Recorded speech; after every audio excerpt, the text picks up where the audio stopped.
Pembantahan Malmedy adalah bagian dari pertempuran Bulge tahun 1944. Pertempuran tersebut terjadi di wilayah sekitar hutan Ardennes yang terletak di Belgia maupun Luksemburg.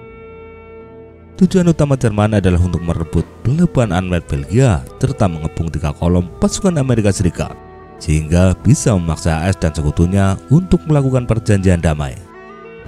Namun ofensif tersebut dirusak oleh aksi brutal pasukan SS yang membuat pasukan AS marah besar dan melakukan tindakan di luar nalar.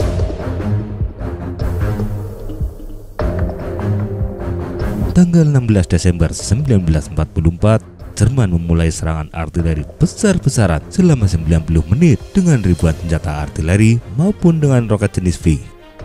Salah satu roket V menghantam gedung bioskop Vrek di Antwerp, Belgia yang saat itu sedang ramai dan menyebabkan 567 orang tewas seketika.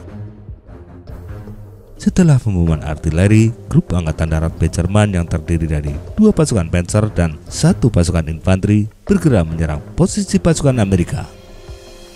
Tentara Panzer ke-6 di bawah komando SS Obergruppenführer Seyfried berhasil menerobos barisan depan AS di sayap kiri. Seyfried kemudian memberi perintah kepada divisi Panzer SS-1 untuk terus melaju mengamankan jembatan Sungai Meuse di kota Huy.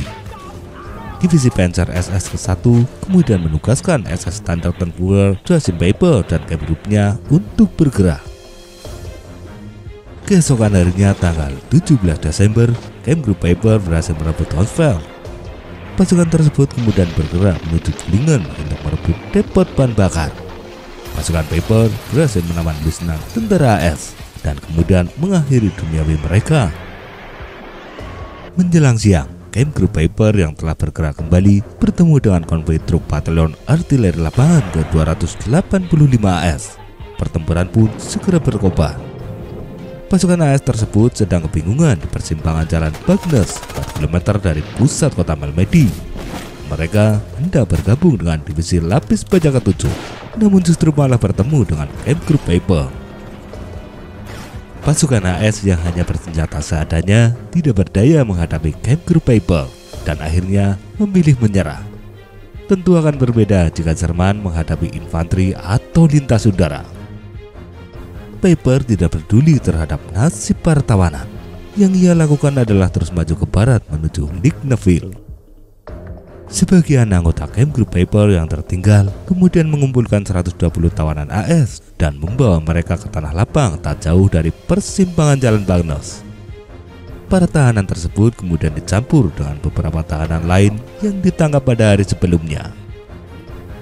Tanpa alasan yang tidak diketahui, tiba-tiba pasukan SS mengopang senjata mereka dan menembaki seluruh tawanan dengan senapan infanteri dan senapan mesin. Beberapa tawanan mencoba melarikan diri, namun sebagian besar berhasil ditembak di tempat mereka berdiri. Pasukan SS berjalan di antara mayat-mayat tawanan dan menembak siapa saja yang tanpa hidup. Beberapa tawanan yang berhasil kabur mencari perlindungan di kafe dekat persimpangan jalan. Pasukan SS membakar gedung dan menembak siapa saja yang mencoba melarikan diri. Akibat penembakan massal tersebut, 84 tawanan AS mati dengan tragis. Setelah penembakan massal tersebut, mayat-mayat tawanan dibiarkan tergeletak tanpa terurus. Pasukan Jerman segera pergi dan bergerak ke wilayah lain. Orang-orang yang berhasil selamat kemudian keluar dari persembunyian dan bergerak menuju pusat kota Malmedy, di mana sebagian besar pasukan AS masih berkuasa. Pukul 14.30, patroli dari Batalion Tempur Insinyur ke-291 menemukan tawanan yang berhasil selamat dan melaporkan hal itu kepada markas Angkatan Darat Pertama AS. Secara bertahap, 43 tawanan yang selamat berhasil mencapai garis Amerika. Keesokan harinya, kabar tentang penembakan massal tersebut tersebar luas di kalangan pasukan AS yang beroperasi di Belgia. Tanggal 21 Desember di dekat Leglise, Kamergruppe Peiper menangkap perwira AS Mayor Herod di Mikon beserta sejumlah kecil pasukannya. Mikon yang telah mengetahui penembakan Malmedy memastikan agar anak buahnya tidak mengalami kejadian serupa. Peiper hanya berkata jika Mayor tidak perlu khawatir karena ia tidak terbiasa membunuh tawanannya.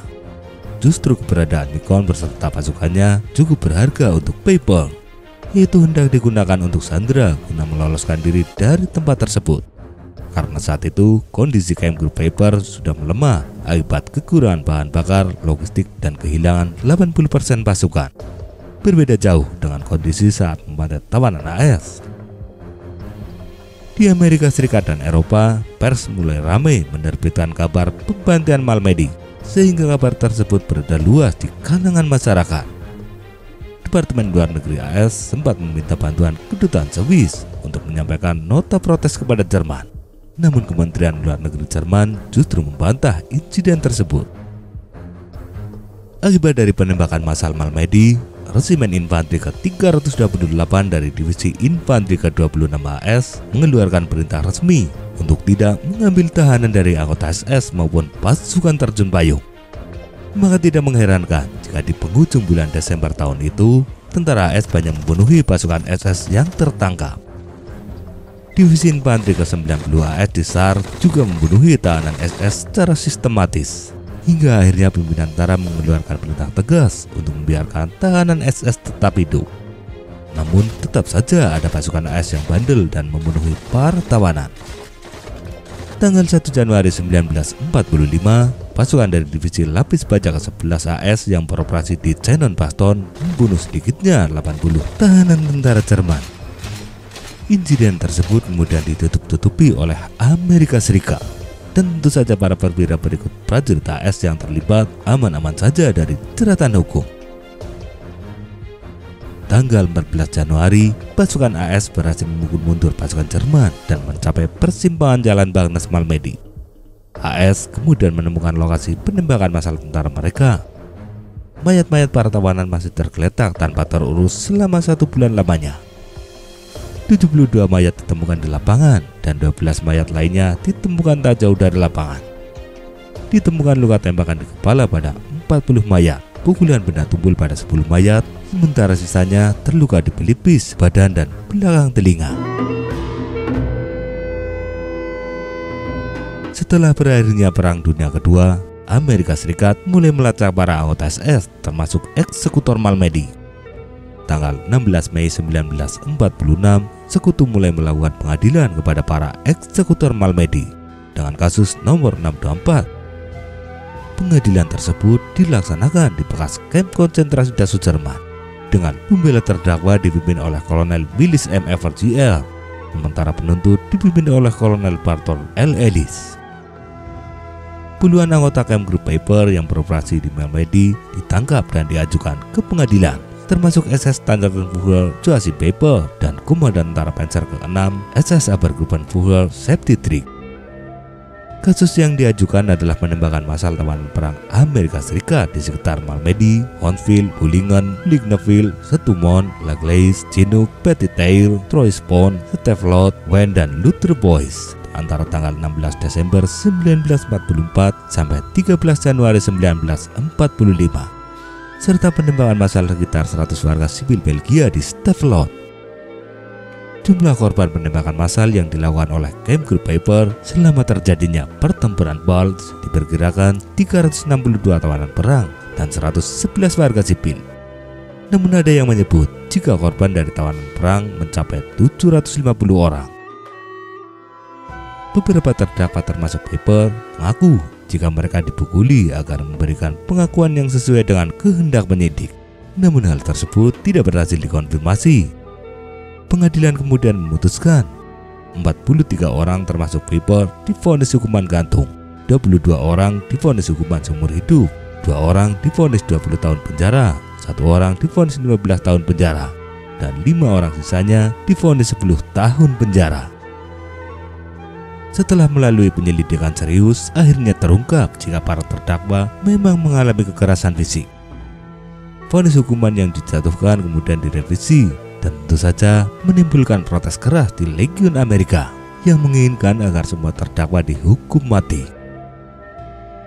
Setelah melalui berbagai penyelidikan dan pengadilan yang melelahkan, akhirnya semua terdakwa terhindar dari hukuman gantung dan seumur hidup. Mereka mendekam di penjara tidak lebih dari 10 tahun. Pipo sendiri dibebaskan pada tahun 1956, sementara Dietrich dibebaskan pada tahun 1955. Tentu mereka cukup beruntung jika dibandingkan dengan rekan-rekan SS mereka yang tertangkap oleh tentara merah.